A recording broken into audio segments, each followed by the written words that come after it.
Hello दोस्तों, welcome back to Satyam Monitor. तो दोस्तों और डियर स्टूडेंट, जैसा कि आपने थंबनेल में देखा ही होगा कि आज मैं आपको ITI employability skill second year का क्वेश्चन बताने वाला हूं।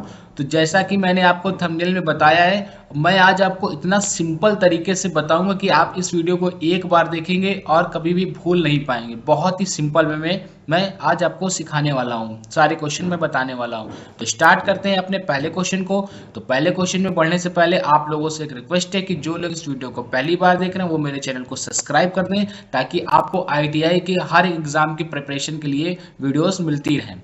तो बात करते हैं पहले क्वेश्चन की। The plumber the pipe yesterday. तो द प्लम्बर पाइप्स यस्टरडे, तो ये यस्टरडे ये प्रेजेंट कर रहा है कि आपका ये जो टेंस है वो पास्ट इंडिफिनिट में है। तो पास्ट इंडिफिनिट का जो टेंस होता है उसमें आपकी हेल्पिंग वर्ब क्या आती है? सेकंड फॉर्म आती है आपकी। कौन सी फॉर्म आती है? सेकंड फॉर्म आपकी आती है हेल्पिंग वर्ब की। तो आपका ऑप्शन क्या दिया है? Repair, repaired, was repair, was repair. तो आपका राइट आंसर बी हो जाएगा, रिपेयर्ड। राइट आंसर क्या हो जाएगा? बी। कुमार आ गुड कारपेंटर। तो कुमार एक अच्छा बढ़ई। तो आर होगा, आर लगता है हमारा प्यूलर के साथ, तो ये हमारा ऑप्शन नहीं होगा।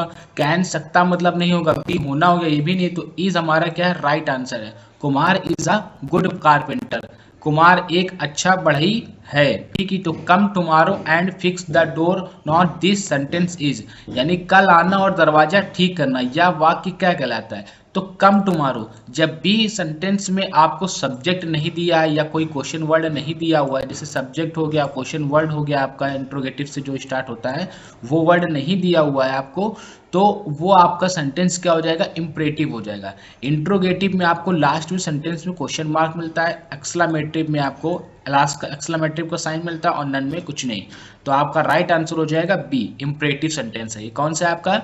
Imperative sentence. हम लोग बात करते हैं क्वेश्चन नंबर 4 की। तो how effective the CTS training has been, और अलास्का ने यहाँ पे सिंबल लगा हुआ, दिस सेंटेंस इज। तो सीटीएस प्रशिक्षण कितना प्रभावी रहा, यह वाक्य आपको यहाँ पे खुद ही मैंने आपको उसके पहले वाले क्वेश्चन नंबर 3 बताया है कि एक्सक्लामेटिव का आपको साइन जैसे दिखेगा तो आपका वो सेंटेंस कौन हो जाएगा? एक्सक्लामेटिव। तो आपका राइट आंसर हो जाएगा ए। अब बात करते हैं क्वेश्चन नंबर 5 की। तो while addressing your boss you should B, अपने बॉस को संबोधित करते समय आपको होना चाहिए, यानी अगर अपने बॉस से आप मिलते हैं और उसको संबोधित करते हैं तो इम्पोर्टाइल होना चाहिए, इनफॉर्मल होना चाहिए, फॉर्मल, या फिर नन। तो आपका राइट आंसर हो जाएगा सी, आपको फॉर्मल होना चाहिए। क्या होना चाहिए? फॉर्मल होना चाहिए। इनफॉर्मल मतलब ये होता है कि जैसे हम लोग आपस में बातचीत करते हैं या फिर हम अपने फ्रेंड से या कलीग से बातचीत करते हैं तो उसमें इनफॉर्मल आता है।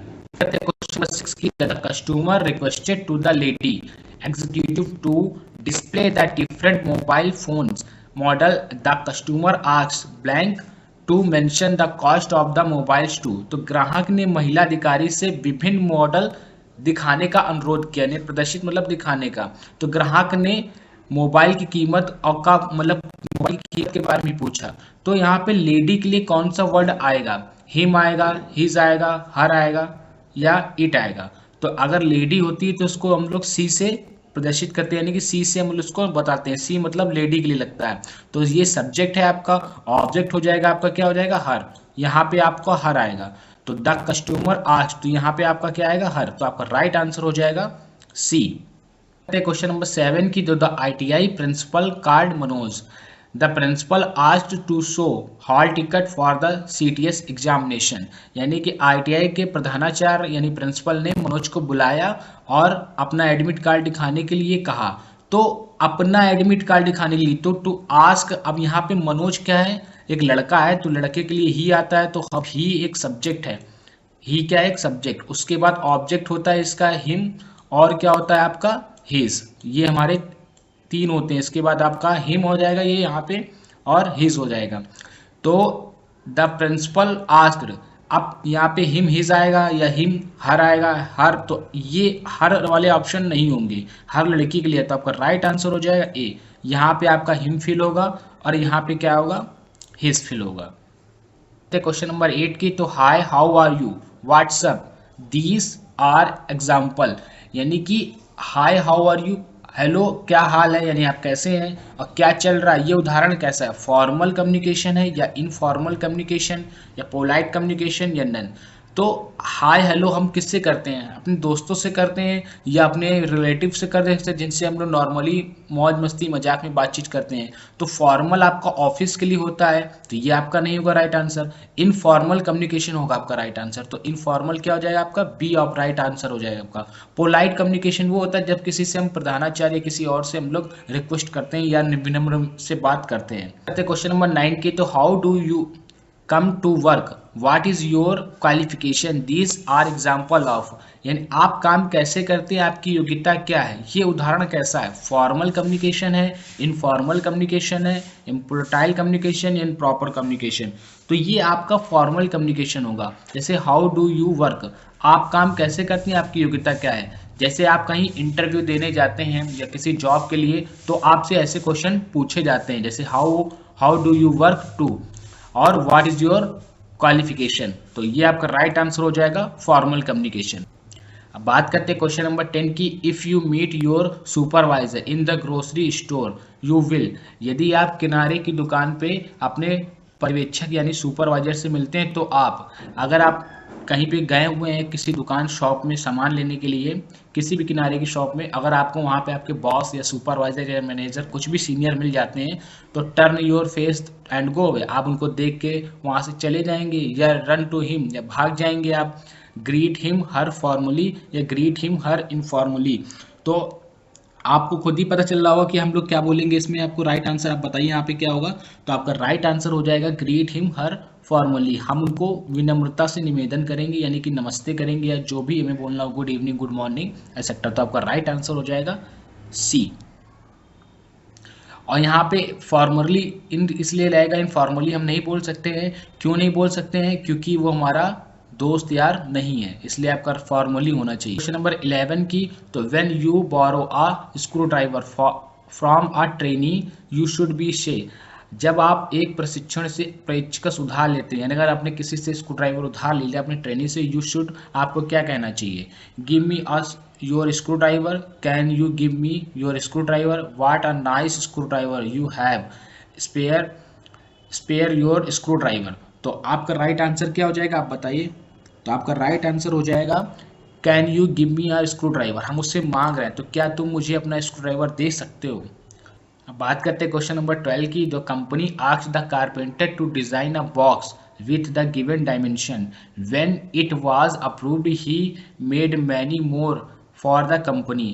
जब कंपनी ने आस्क्ड कारपेंटर से कहा कि तुमको एक बॉक्स डिजाइन करना है और एक डायमेंशन दे देगी, और जब ये चीज़ अप्रूव्ड हो गई यानी कि वो चीज़ क्या हो गई, मंजूरी मिल गई इसको, तो कारपेंटर ने क्या बनाया कंपनी के लिए, बॉक्स बनाए, कैबिनेट्स बनाए, बॉक्सेस बनाए। अच्छा, ऑर्डर किसका मिला है आपको, बॉक्स बनाने का मिला है। तो जब बहुत सारे बॉक्स बनाएगा तो आपका राइट आंसर क्या हो जाएगा, बॉक्सेस। तो आपका राइट आंसर हो जाएगा सी। अब बात करते हैं क्वेश्चन नंबर 13 की, तो magnificent, large, thin, length, square, bright, sharp, hard are the example of, यानी भव्य, बड़ा, पतला, लंबा, चौड़ा, चमकीला, तेज, कठोर, ये उदाहरण है डिस्क्राइबिंग वर्ड्स के, एक्शन वर्ड्स के, प्रोनाउंस के या नेमिंग वर्ड्स के। तो ये सारे जो एग्जाम्पल हैं वो डिस्क्राइब करते हैं। जैसे कि अगर मैंने बोल दिया कि ये लड़का कितना लंबा, तो उसकी लंबाई चौड़ाई डिस्क्राइब कर रहा, बता रहा है। या ये तेज कितना कठोर है, या बहुत तेज है, या शार्प है, या चाकू मतलब बहुत शार्प है। तो ये सब क्या हो गए, डिस्क्राइबिंग वर्ड के एग्जाम्पल्स हो गए। बात करते हैं क्वेश्चन नंबर 14 की, तो table, wire, socket, cable, hammer, nail, pipe, motor, refrigerator are the example of, यानी टेबल हो गया, तार हो गया, सॉकेट, केबल, हथौड़ा, कील, पाइप, मोटर, रेफ्रिजरेटर, ये सब उदाहरण किसके हैं, एक्शन वर्ड के हैं, प्रोनाउंस हैं, डिस्क्राइबिंग वर्ड्स हैं या नेमिंग वर्ड्स हैं। तो आपको यहाँ पे नाम बताया जा रहा है। टेबल क्या एक नाम है। यहाँ पे देखिए क्वेश्चन नंबर 13 में अभी मैंने आपको बताया, तो वहाँ पे क्या हो रहा था, डिस्क्राइब कर रहा था, यहाँ लंबाई, चौड़ाई, ऊंचाई सब बता रहा था, यानी कि हम किसी चीज़ को माप रहे थे, ये चीज़ थी। यहाँ पे क्या हो रहा है कि यहाँ पे नाम बोले जा रहे हैं, तो ये आपका एग्जाम्पल हो जाएगा। राइट आंसर क्या हो जाएगा, डी, यानी नेमिंग वर्ड्स के। अब बात करते हैं क्वेश्चन नंबर 15 की, तो fix, measure, pull, lift, grain, mix, operate are example of, यानी ठीक करना, मापना, खींचना, उठाना, पीसना, मिलाना, चलाना, ये सब उदाहरण किसके हैं, प्रोनाउंस के, एक्शन वर्ड्स के, डिस्क्राइब वर्ड्स के या नेमिंग वर्ड्स के। तो आपको यहाँ पे देख लगा फिक्स करना, हम कोई चीज़ फिक्स कब कर पाएंगे, जब हम काम करेंगे। माप कब पाएंगे, जब काम करेंगे। जब काम करते हैं तो एक्शन हो रहा है, तो ये सब एक्शन वर्ड के एग्जाम्पल हैं। किसके हैं, एक्शन वर्ड के। बात करते हैं क्वेश्चन नंबर 16 की, तो commas, full stop, question mark are examples of, यानी अल्प विराम, यानी कॉमा हो गया, पूर्ण विराम, फुल स्टॉप, प्रश्नवाचक चिन्ह उदाहरण है डिजाइन्स के, पंचुएशन मार्क या फॉर्मल कम्युनिकेशन या नन। तो पंचुएशन मार्क में ये सारी चीज़ें लगती हैं। क्या लगता है, कॉमा लगता है पंचुएशन मार्क में, और क्वेश्चन मार्क आपका कॉमा लगता है ऐसे करके, फिर आपका फुल स्टॉप लगता है, उसके बाद क्वेश्चन मार्क लगता है। ये सिंबल लगते हैं हमारे पंचुएशन मार्क में। तो आपका राइट आंसर हो जाएगा बी। अब बात करते हैं क्वेश्चन नंबर 17 की, तो you can requested to complete the given assignment by Monday, this is an example of, यानी यू कैन रिक्वेस्टेड यानी यू आर रिक्वेस्टेड, तो आपसे अनुरोध किया जा रहा है कि असाइनमेंट को सोमवार तक आपको पूरा करना है। या उदाहरण किसका है, impolite communication, formal communication, informal communication या ओरल कम्युनिकेशन। तो ये ये आपका फॉर्मल कम्युनिकेशन है, क्योंकि you are requested to complete the request given assignment. आपको एक असाइनमेंट मिला है, तो असाइनमेंट आपको या तो स्कूल में मिलेगा या तो आपको ऑफिस में मिलेगा, यानी कि एक तरीके से फॉर्मल वे में मिलेगा। इनफॉर्मल में आपको कोई असाइनमेंट मिलेगा ही नहीं, ओरल असाइनमेंट आपको कोई देगा नहीं। तो आपका राइट आंसर हो जाएगा बी, फॉर्मल कम्युनिकेशन। ये बात करते हैं क्वेश्चन नंबर 18 की, तो gesture, facial expression, eye contact are the examples of, यानी गेस्चर्स का मतलब होता है इशारे, जैसे इशारों में, हाथ के इशारों से जो बात करते हैं। चेहरे के भाव, जैसे कोई आंख दिखा देता है तो उसका मतलब वो गुस्सा कर रहा है, मुंह बना दिया तो मतलब वो क्या हो गया, तुमसे चिढ़ा हुआ है। इस टाइप की जो भाव, आंख के संपर्क में उदाहरण, तो ये हमारे क्या होते हैं, आई कॉन्टेक्ट योजना पर। तो वायरल कम्युनिकेशन हो रही है, वर्बल कम्युनिकेशन हो रही है, non verbal communication, action skills या कम्युनिकेशन स्किल्स। तो नॉन वर्बल कम्युनिकेशन आपका राइट आंसर होगा। क्यों, क्योंकि उसमें हम बातचीत कर नहीं रहे। वर्बल में होता है बोलना, क्या होता है बोलना। एक्टिंग में कुछ हम लोग कर ही नहीं रहे हैं, क्या कर रहे हैं, एक्टिंग कर नहीं रहे हैं। कम्युनिकेशन स्किल्स, यहाँ तो बातचीत भी नहीं हो रही, तो आपका नॉन वर्बल के सब क्या हो जाएंगे, उदाहरण हो जाएंगे। क्वेश्चन नंबर 19 की, I have received complaint about the work place safety, please check them immediately and share the details with me this example, यानी मुझे कार्यस्थल सुरक्षा के बारे में शिकायत मिल रही है, यानी कि जो सेफ्टी है उसके बारे में हमको शिकायत मिल रही है। इसको आपको तुरंत क्या करना है, चेक करना है और शेयर द डिटेल, और डिटेल को मेरे साथ को शेयर करना है। ये एग्जाम्पल किस तरह का, कैजुअल कम्युनिकेशन हो रही है, formal work place communication, informal communication या इनफॉर्मल वर्क प्लेस कम्युनिकेशन। तो जो भी अगर शिकायतें मिलती हैं, जैसे किसी कॉलेज स्कूल में सेफ्टी से रिलेटेड जो शिकायतें होती हैं, तो हम कभी अपने प्रधानाचार्य से कहते हैं, यानी कि प्रिंसिपल से बोलते हैं या टीचर से बोलते हैं, तो फॉर्मल वर्क प्लेस कम्युनिकेशन की शिकायत होती है, यानी कि ऑफिस वर्क में होता है। तो आपका राइट आंसर हो जाएगा B, formal work place communication. बात करते हैं क्वेश्चन नंबर 20 की, तो ग्रीटिंग हेल्प यू, तो ग्रीटिंग आपकी है, अभिवादन आपकी मदद करता है। कब मदद करता है, establish a connection with someone you meet in formal and informal situation, establish a connection with someone you meet in formal situation, establish a connection with someone you meet in formal situation या establish cordial relationship। तो आपकी greeting अभिवादन जब मदद करता है, आपका right answer क्या हो जाएगा, ए, क्योंकि establish a connection with someone you meet in formal and informal situation, यानी कि अगर आपका कोई दोस्त है तो अभिभावक एक तरीके से हो जाएगा, वो आपकी मदद दोनों तरीके से करता है। अगर आप ऑफिस में हैं तब भी आपकी मदद करेगा, अगर आप ऑफिस के बाहर हैं तब भी आपकी मदद करेगा, यानी फॉर्मल तरीके से भी आपकी मदद कर रहा है और इनफॉर्मल तरीके से भी आपकी मदद कर रहा है। क्वेश्चन नंबर 21 की, तो when you meet the instructor inside और outside the ITI, it is, जब आप ITI के अंदर और बाहर अपने इंस्ट्रक्टर यानी टीचर से मिलते हैं तो वह always formal, always informal, formal inside the ITI, formal outside the ITI। तो आपका राइट आंसर क्या हो जाएगा, तो आपका राइट आंसर हो जाएगा ऑलवेज फॉर्मल, यानी कि हमें फॉर्मल लेना। अगर आपका टीचर आपसे ITI मिलता है तो भी आपको फॉर्मल है, और बाहर मिलेगा तब भी फॉर्मल। क्यों, अगर हमको टीचर कोई बाहर मिल जाता है तब भी उससे हम क्या बोलते हैं, गुड इवनिंग, गुड मॉर्निंग या नमस्ते सर, इस टाइप का हम लोग बोलते हैं, यानी कि फॉर्मल कम्युनिकेशन होती है। बात करते क्वेश्चन नंबर 22 की, in the context of an interview greeting it is to be, यानी साक्षात्कार यानी इंटरव्यूअर जो होता है हमारा के संदर्भ में अभिवादन करता है, उपयोग करता है, क्या करता है, फॉर्मल, इनफॉर्मल, फ्रेंडली या कॉर्डियल। तो आप जब भी कभी इंटरव्यू देने जाते हैं तो ग्रीटिंग यानी ग्रीटिंग्स टू बी यूज्ड तो क्या बोलते हैं, फॉर्मल ही हम बोलते हैं, यानी गुड इवनिंग, मे आई कम इन सर, यानी इस टाइप के हम वर्ड यूज़ करते हैं, तो ये फॉर्मल में आता है हमारा।